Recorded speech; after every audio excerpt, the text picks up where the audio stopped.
Hey folks, I got a great project for you today. Now, not everybody is going to have the resources, the tools necessary to complete this task. This is one of the reasons why I asked you to submit plans of an idea that you might have. This is just one way to go with a project. I call it Mr. Gaines' Greenhouse. That's my theme. What you folks were tasked to do was come up with some idea for a planter box. I thought it'd be kind of fun with the springtime ahead. It's going to get so nice out. People are going to want to start planting things that, and obviously the cleanup of the basement, the garage, that springtime cleaning, you're going to be able to find some things to reuse. Unfortunately, a lot of things are made nowadays to be disposed of. I know that we're obviously in a great initiative of recycling. I thought it'd be a good idea to take something around the household, water bottles. Why not? Everybody has water bottles laying around, and I'm going to make little greenhouses out of them. Now, I haven't done any research, as you'll find in the video. I keep stating that, saying I'm hoping I found something unique that nobody's ever thought of before, using a water bottle as a mini greenhouse. When you go to a store and you're ready to plant things, seedlings, for your garden, your pots, your plants, things like that, you see these trays that you can kind of put these seeds in, and once they start growing, what do you do with the tray? You throw it out. So what I did was I made a wood one. You folks can use whatever you want, whatever resources that you have. This is just one idea, and I'm going to challenge you to continue to create and think of different ways of doing things that hopefully nobody's ever thought of. I'm not sure if, once again, here I'm repeating myself, I'm not sure if anybody's ever thought of this before. This will hopefully keep you going with the unfortunate isolation that we're in. We're trying to practice social distancing, so no going to the store, no cheating. I did not go to the store. I am fortunate enough to have a lot of resources just sitting around my house. A lot of wood material, obviously water bottles, screws, tools, things like that. But use your creativity. Do not just throw your hands up and say, I can't do this. You can do this. You just have to kind of look around. For those of you that do need some type of extra resources, some type of jump in, just email me. Email me and say, Mr. Gain, I'm having some issues getting started. Please, can you help me? Absolutely, that's what I'm here for. So, here we go with the video. Have fun. Be creative. If you like this, go ahead, share it with your friends and family. Have fun. I think I have my idea for my little planter box. I'm kind of excited about it. So this is where we're going to start. So it's going to be not a terrible surprise, but this is our beginning point. What I think I'm going to do is, because I have so many of these bottles in the recycle bin already, I know that plastic is really becoming a concern on how it's recycled, how much of it's recycled. But I think what I'm going to do with my planter is probably make a square and only use maybe 16, 20 bottles. 20 bottles. That'd be a perfect square. And I like the alternating. So it looks like it's about 11 by 11 for the inside of my frame. I have a lot of scrap wood in my garage, and I think there's a few other things that I'm going to be using, but I think I want to try going 11 by 11. So doing my plans, 11 by 11 on the inside, not sure about the thickness of the wood on the outside, not sure about the height. and I'm going to take the diameter of the bottom of the bottle, and we'll kind of see where we're at. But I'm not really going to make an actual planter. I have a different idea. It's going to be really cool. All right, it's raining outside right now, so we better get this beautiful planter done, or my version of what we're going to do for a planter. So I'm just going to, as you saw outside, I was measuring out about that 11 inches, and I want to keep this stagger. Okay, so I have an almost empty water bottle, but what I'm going to do is just kind of tape off an 11 by 11 area on this this table, just with some painter's tape. So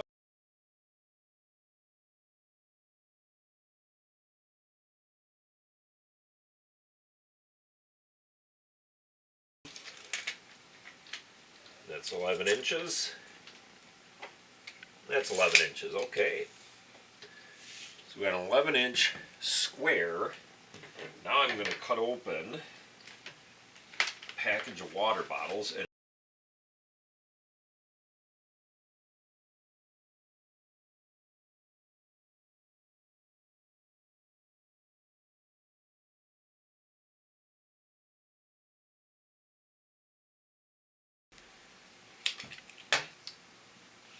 okay, now that we have everything laid out with the tape, it's time for the drawings.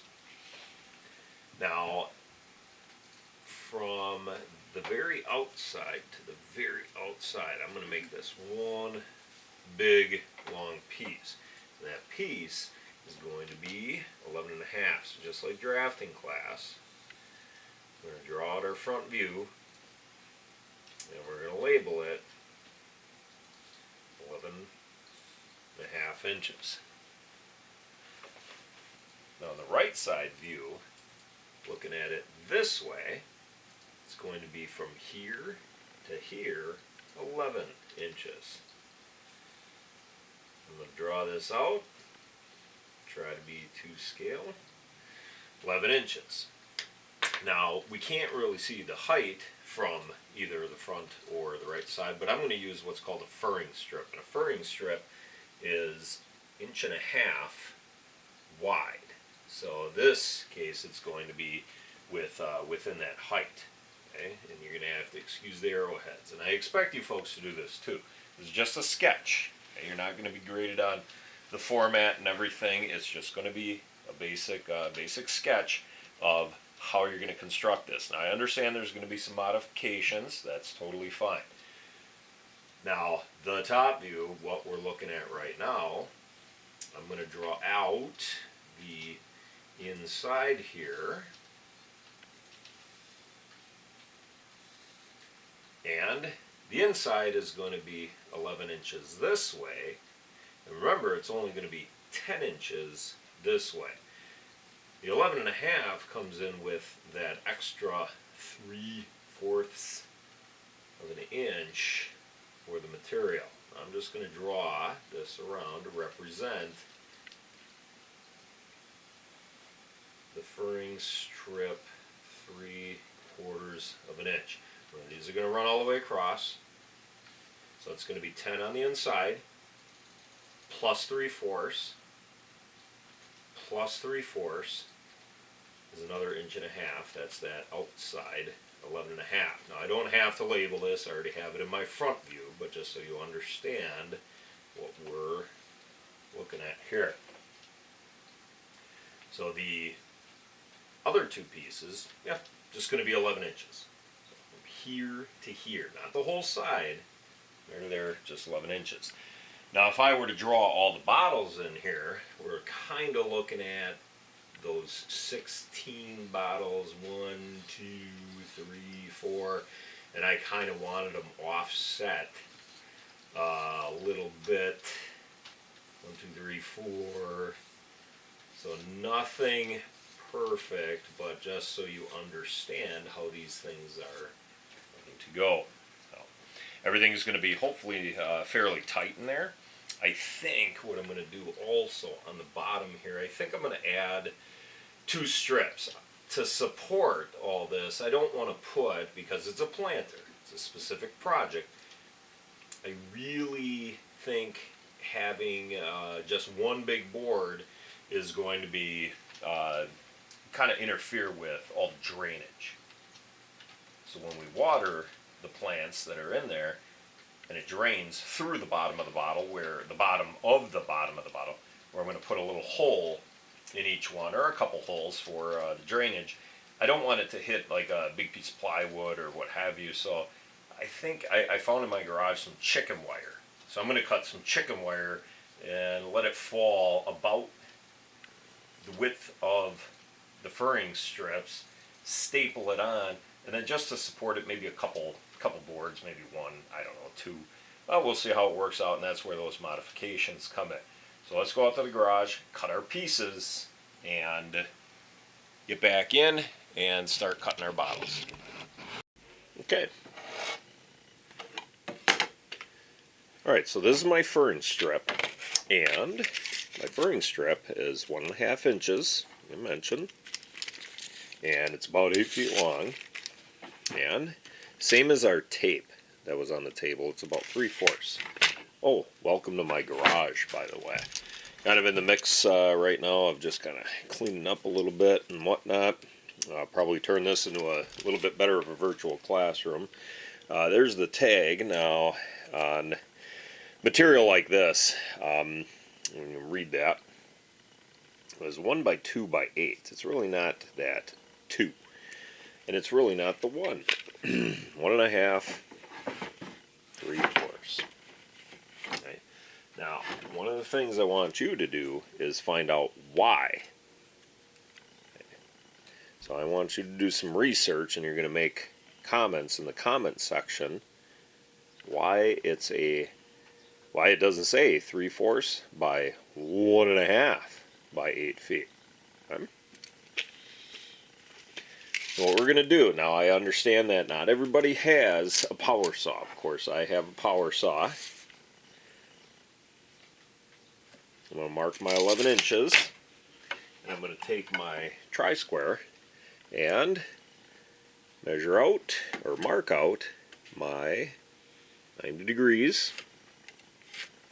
And if you feel comfortable, you can flip it up right, and that mark right underneath here, you can also transfer it.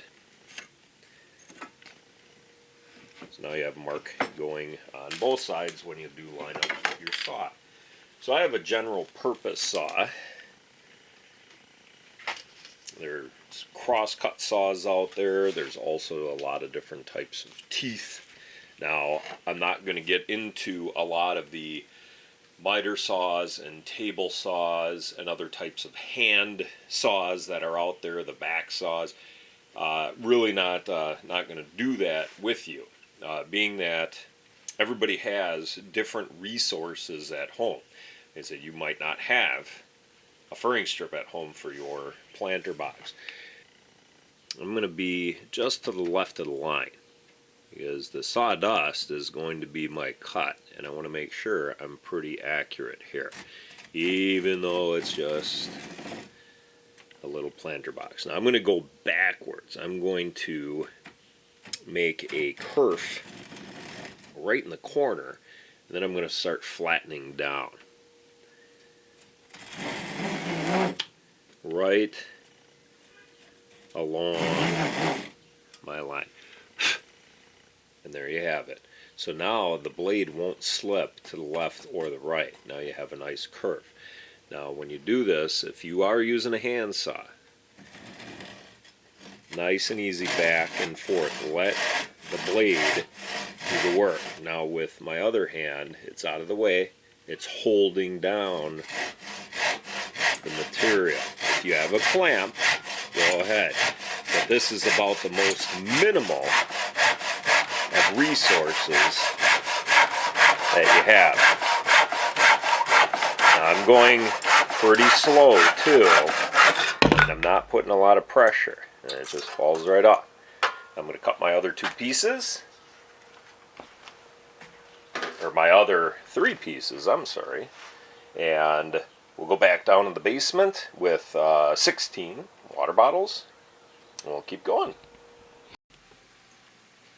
Okay, we're back in from the garage, and I have my pieces cut. So let's see if we can maintain that 10 inches by 11 inches. So this is one of the 11-inch pieces. We'll put that right in there, right over the tape. That's kind of what we're looking for, right over the tape. And there is our square for all the bottles.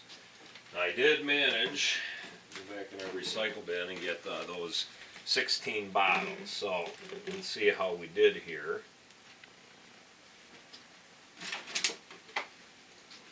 And of course I'm going to fast forward. I'm not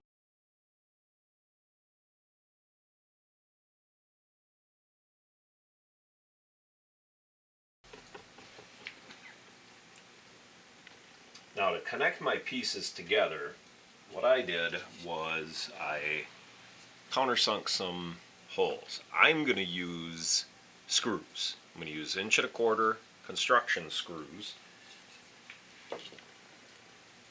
And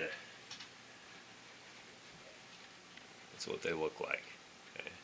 I'm going to use 2 for each end, and then I also did cut the bottom pieces out, and I'm going to put 2 on each end, 2 on each end.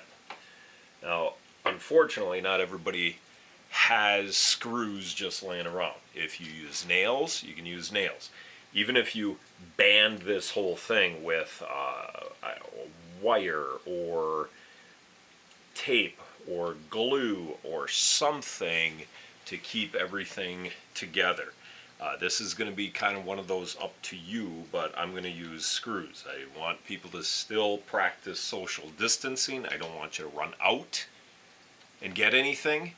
That's job one. Safety's job one.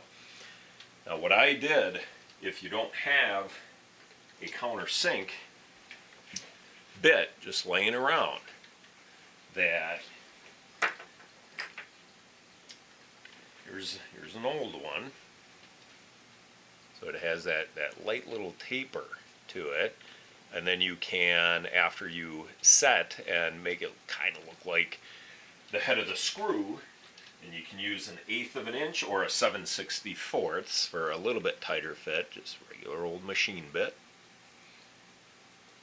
Or you can use a 3/8 bit if you don't have a countersink, because that little taper on the head kind of resembles the head of a screw or the void of a head of a screw, and then you can use your 1/8 of an inch bit.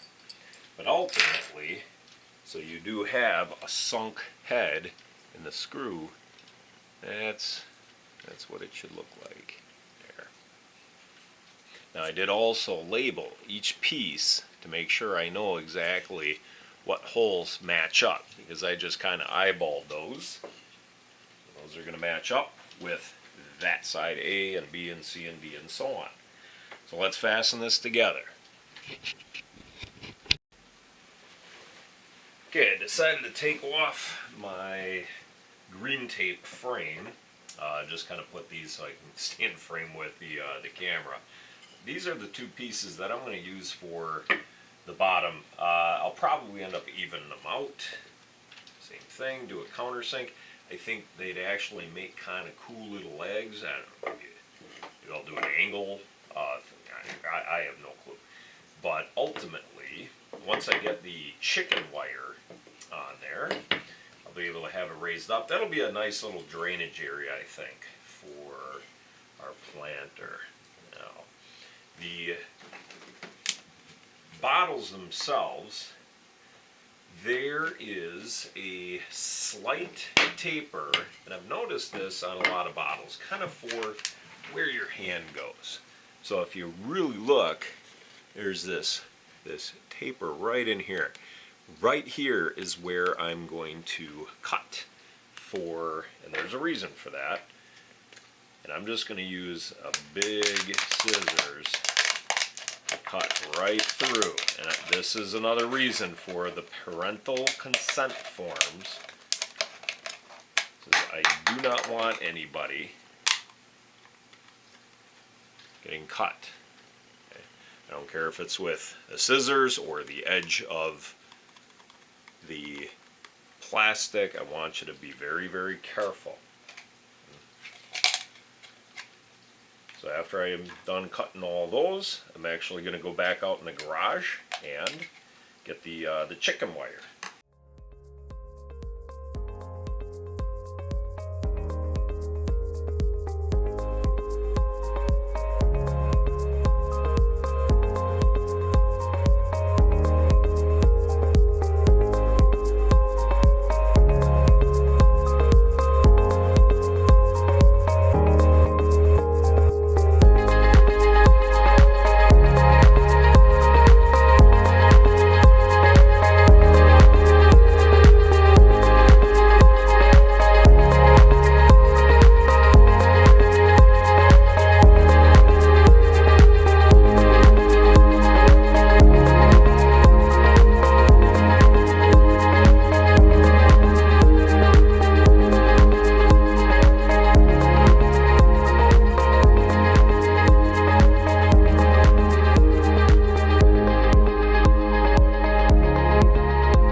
If you haven't noticed by now, I'm not much of a YouTube kind of person, so you have to kind of bear with me with everything that I've explained and the camera shots and everything. I'm not sure if this is going to be a highlight for you folks, but I think it's just something that we need to keep positive with our current situation of isolation.